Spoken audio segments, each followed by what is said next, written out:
Good evening. Hi. When we're ready, we'll get underway with Rob Dorset from Sky Sports News. Gareth, good to see you. Can I ask you first about Declan Rice, the news that was broken in the last hour? An Irish newspaper has uncovered some old social media posts where he seems to voice his support for a song that supports the IRA. He's apologised, said it was naive and doesn't represent his political views. That's important to say, but as his new manager, what do you make of it? Well, I think exactly as you said, he's apologised. It's not representative of what he believes and feels and his views. And outside of that, it's the obvious point is that this was when he was 15 or 16, engaged in a social conversation with friends where I think any of us at that age in those sorts of situations have probably discussed things, said things, written things that might not look in the way we'd want them several years later. So, I don't think he can do or say any more than he's said at this point in time. The FA has done so much work with a minority of England supporters that chant songs in support of anti-IRA songs, shall we say. You've spoken out on that yourself as well. Does this undermine that sort of work? Well, we have to make sure that it doesn't. Our messaging doesn't change, and I think Declan's statement is consistent with that. We still would be against any of our supporters taking up that sort of stance, and I don't think anything changes from an FA or England point of view. Do you fear it might make it more difficult for him to be accepted, though, by some England supporters? Well, I think people understand. Most people will have children of those sorts of ages, and people are still maturing at that age, and you're in conversations with friends that you can get giddy and you can say things that maybe you don't even know enough about or you don't understand the context. So I think our fans and our public will recognise that fact, I'm sure. Can I ask you about Marcus Rashford? He didn't take part in training this morning because of this ankle injury. How is he? Well, he's been with our medical team all week. We've tried to progress his training through the week, so he did some running with them. But it's clear to us he's not going to be ready for our matches, so we're going to send him back to the club. He's out of the 2 games. That's a big loss for you, the form that he's been in. But with him absent then, how much more do Jadon Sancho and Callum Hudson-Odoi come into your thinking, possibly for a starting place?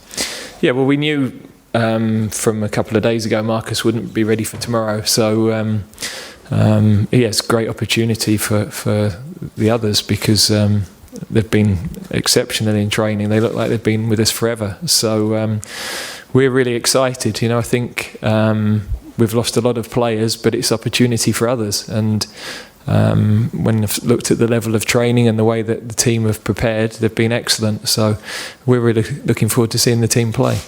Is Sancho ahead of Hudson-Odoi in your eyes? Difficult to say, really, because I think throughout the age groups they've been very similar in their development. Jadon has obviously had more big match experience at this point, and he has been with us as a senior team for a bit longer, but Callum has fitted in brilliantly, and I won't hesitate to start either of them in the game. They're ready. They can play, no problem for us. Last one to you, Gareth. These are qualifiers, they're not friendlies, but they're also the last games you get to play before the Nations League semi-finals. With that in mind, can you experiment very much in these games or not? I don't think it's so much a case of experimenting. I mean, we're going to have to make changes from our last matches, but we've had to do that. Every time you get together, the team is in a different place, different people are available. When I've looked back over the 2 years at who scored important goals or made important contributions at different times, the squad's had to evolve. Part of that has been looking at bringing younger players in, but part of that has been because we've always had 4, 5, 6 players missing, and you just have to adapt and adjust. So yes, there will be people who haven't played as often for us, but all of them are ready to play for England. quick word for Jordan. Because Gareth has brought you along, we kind of assume you're starting. So I'm looking for Gareth's reaction. He's not reacting. Yeah. I wouldn't make him sit here if he wasn't. But after a bit of a difficult time for you, Jordan, what does that show of faith from the manager mean to you? Yeah, it's great for me, and I feel like apart from the Newcastle game, I've been in a good run of form, and the Newcastle game made a mistake and bounced back with a good performance against Chelsea, so that shows me mentality and my character and myself, and I think that's good for me, and the manager's put faith in me to start tomorrow, and I've been training well all week as well, so it's been good. I don't know whether you and the rest of the squad have seen the comments from Matej Vydra, where he said that Harry Maguire is a weak link in the England team, and they've got a plan where he's quoted as saying, "Don't be afraid to kick them 3 or 4 times to try and disrupt you." What do you make of that? No, I think as a squad we know how good we are and how capable we are to win games, and I think that they can speak words as well, but we need to focus on ourselves and get them 3 points come tomorrow, and it's all about us and not about their comments. Kerry Brown. Gareth, is this probably the biggest test of character for this team since the World Cup, because it's such an important competition to ensure you qualify for, against teams that many of these players wouldn't have come up against in quite unusual circumstances? We know how testing Montenegro have been away from home in the past as well. I think whenever you pull an England shirt on, there's expectation and there's a big challenge. And whether it's been the games we had in the autumn, the games in the World Cup, and now the qualifiers, we expect the team to perform at a high level and continue to improve. So it doesn't matter what the opposition is. You know, we're looking at our own standards, our own level of performance, and that's what we've talked about with the players this week, and that's the way they've approached their training. I've been really impressed that they've managed to focus so quickly into how we work and really seamlessly into the way we want to play. You said you have no doubt about starting Callum Hudson-Odoi. What are your qualifiers for that? What lists does he have to tick? Ability and mentality.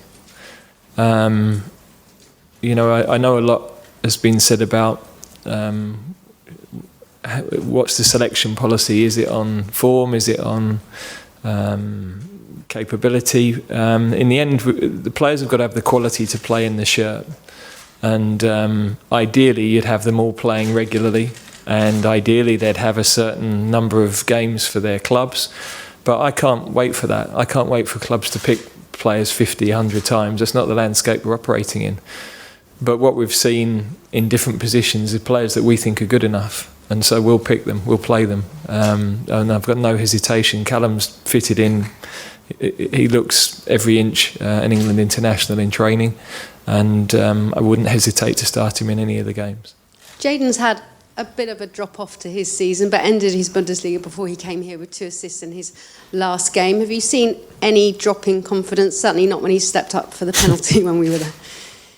No, I don't see lack of confidence in Jadon.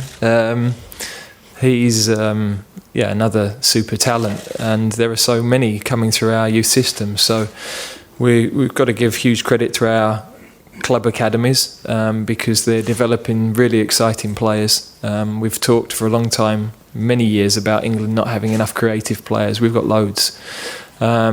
So what is important to note is that there's real competition for places, and if players miss games or miss the opportunity to play, then there's no guarantee they'll get back in, and that's going to be a challenge for the squad and the group as we move forward, because each time we bring a player in, they impress us. We've got another player that we can pick from, and that's been a real bonus of seeing Declan and Callum this week, who are both, are ready to play. And Callum, Declan, apologies. Where do you play him? Well, he could play as a holding midfield player, as he has all season, or he could play as a centre back. I think at 19, it doesn't matter. We don't have to pigeonhole him in one position. Good for players that they play different positions, they learn the game, they have a better understanding of the game if they do that. and I've seen him play at centre back for West Ham, and this season very maturely as a holding midfield player. So he can do both of those jobs. Your mind hasn't been swayed any other way seeing him in training this week? No, I mean he's played in both positions in different parts of training, I think. So we're always moving the players around because they need to know the roles. All players within the squad need to know our principles of play and our patterns of play. So we're constantly shifting them around, and sometimes you learn some new things. And it's been important for him to integrate with the rest of the players, but also to get an understanding of how we work. And I think when you come in for the first time, the training is so intense, and of course everybody wants to prove themselves. So getting into the rhythm of our training is also important. Jordan, a question for you. You've been working with Callum. How impressed have you been with his ability? Yeah, he's been top draw in training. He's come straight into the training side, and he's been very good for us. And just like Jayden did when he first came into the setup, and it's great to see there's a great pathway for the young English lads to come in and have the opportunity. You're quite happy you're not coming up against Callum in the Premier League? Yeah, I've faced him on Sunday, just gone and kept a clean sheet, so it was decent. How important is it for you to have such faith shown in you for the manager, but to be back with this England side that you enjoyed such a great campaign with at the World Cup? Yeah, it's obviously been 4 months since we've been with England now, and it's great to come back here and work well with the manager and the staff for the next week or so. And it's great to be with us, and we always want to improve as a unit, as a squad, and we do that every day on the training pitch, and when it comes game day, we're ready to get the win. Okay, to Ian Dennis. Gareth, hi. Are you going to call anybody else up now that Marcus is no longer with you for the 2 games? We'll have a look at where we are after the game tomorrow. I mean, at the moment, that wouldn't be our intention. But if we lose anybody after the game tomorrow, then we'll consider that. If we're going to do it, we'll probably do it from the under-21 group. That would be bad news for Adi. He'll be head in his hands when he hears that. But yeah, because we know they've been in training all week. They've not been in Dubai or Ibiza or anywhere else. So we'll go from that group. And what's impressed you the most about Hudson-Odoi this week? Just the fact that he doesn't look fazed by it at all. I think that's young people today. Actually, they have great belief. They have confidence in their ability. They're not fazed by being surrounded by older, more experienced players. And I think it's also credit to the rest of the group, because they make the players feel settled and calm and part of it. But of course, he's training every day with top players anyway, and he knows Jayden from junior teams. He knows a couple of the other lads as well. So the beauty of St George's Park is that players don't feel that it's a huge shift to come and work with the senior team. We've seen them around, they know us, and it makes it a much smoother transition, really. And finally, the expectation levels are no doubt going to increase this year after what you achieved last year. With the questions you've already faced, the scrutiny is as high as ever. There's a lot of young faces in the squad. What's been your main message to the group this week? Really, that we have to keep improving. We've hit a consistent level. We were the only team to back up semi-final last summer with a semi-final in the Nations League, and there were some big teams that did that, and we were in a group that was as tough or tougher than any, really. And that's got to be our motivation right through. We're still a young group. There's still loads of opportunity to improve, and we've got to be hungry for that. So everything I've seen from all of them this week has shown me that they're ready to do that, ready to embrace that challenge, and they're looking forward to getting on the field tomorrow. Okay, do we have any further questions? Thank you very much. Thank you.